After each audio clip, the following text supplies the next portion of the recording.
মানে কি?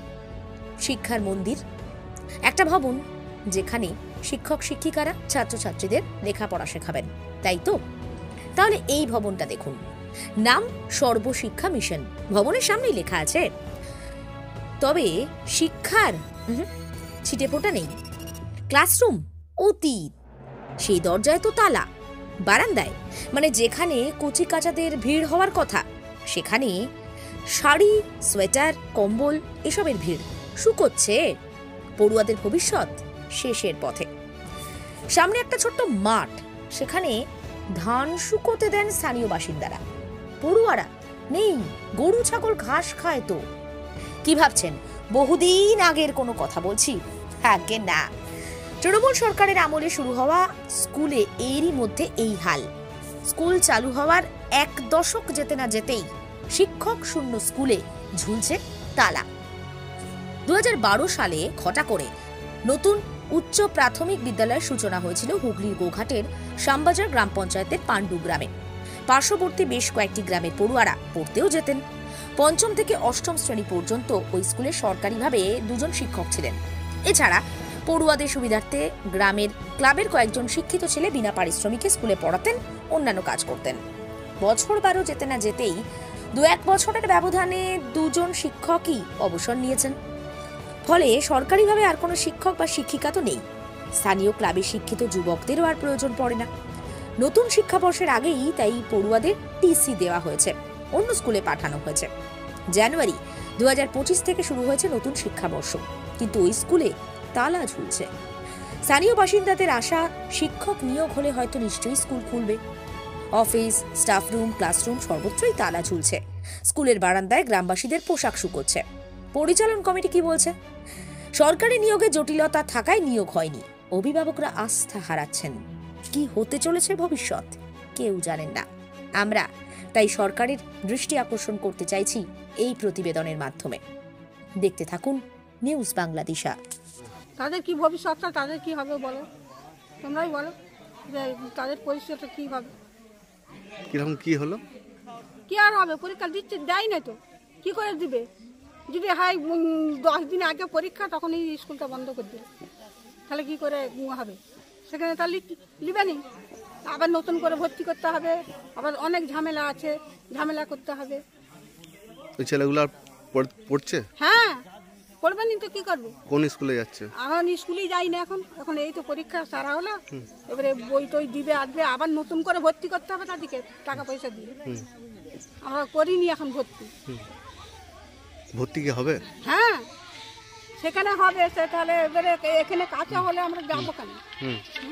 এখানে একটা সেখানে একটা ব্যাপার না, মেয়ে ছেলেদের ব্যাপার। আপনার নাম ঠাকুর? আমার নাম রাসমণি রায়। এই স্কুলে কি ক্লাস চলার পর পরীক্ষা হয়েছিল?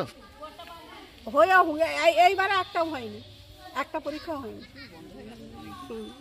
ও আসেনি, ও আসেনি, একদমই হয়নি, বন্ধ হয়ে গেল। হ্যাঁ, হঠাৎই একবারে বন্ধ করে দিল। কি হবে আপনাদের ছেলে মেয়েদের? এই যে একদম নিম্নবিত্ত গ্রাম, কি হবে ছেলে মেয়েদের যদি এরকম করে বন্ধ করে দেয়? তাহলে ভাবুন না, আপনারা ভাবুন না কি হবে।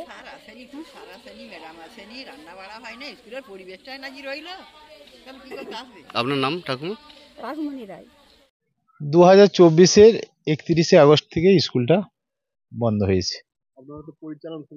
হ্যাঁ, আমরা পরিচালন কমিটির সদস্য। শিক্ষক নিয়োগ হলো না। সরকারের যে নিয়োগে যে জটিলতা ছিল, একটু টাইম হবে করে অনেকটা টাইম চলে যাচ্ছিল। যারা গার্জিয়ান ছিল আমাদের ছাত্রছাত্রীদের,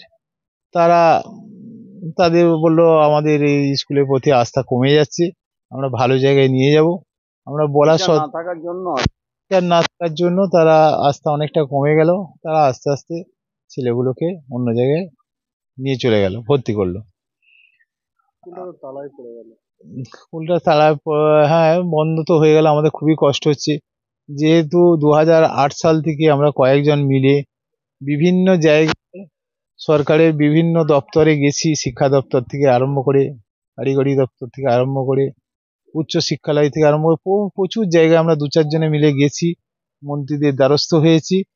আমরা যে আমাদের বেনেপুকুর শিবতলা প্রাথমিক বিদ্যালয় আছে তাকে সামনে রেখেই এই স্কুলটা আমরা তৈরি করেছিলাম। খারাপ লাগছে না? আজ সত্যিই খারাপ লাগছে, কারণ এই স্কুলটাকে আমরা যে আমাদের নিজেদের থেকেও ভালোবাসি, কারণ আমরা এই স্কুলটা গ্রামের একটা গৌরব।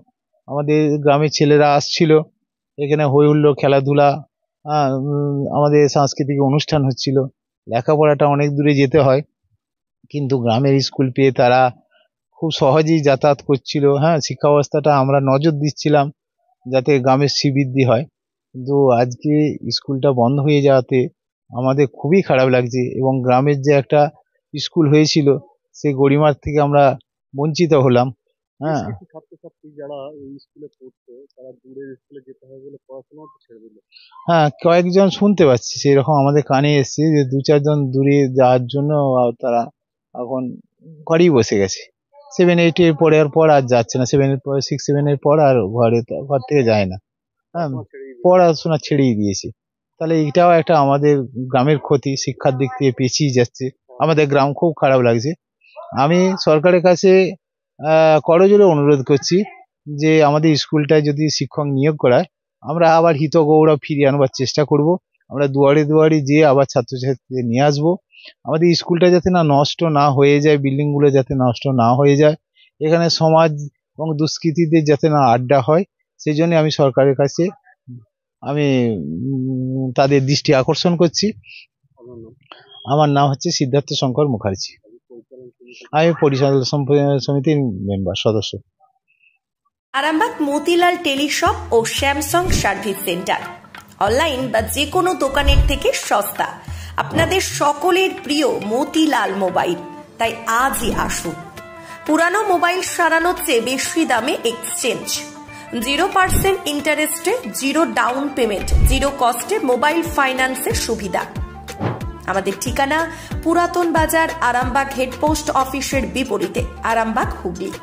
আমাদের যোগাযোগ নাম্বার 7001304430।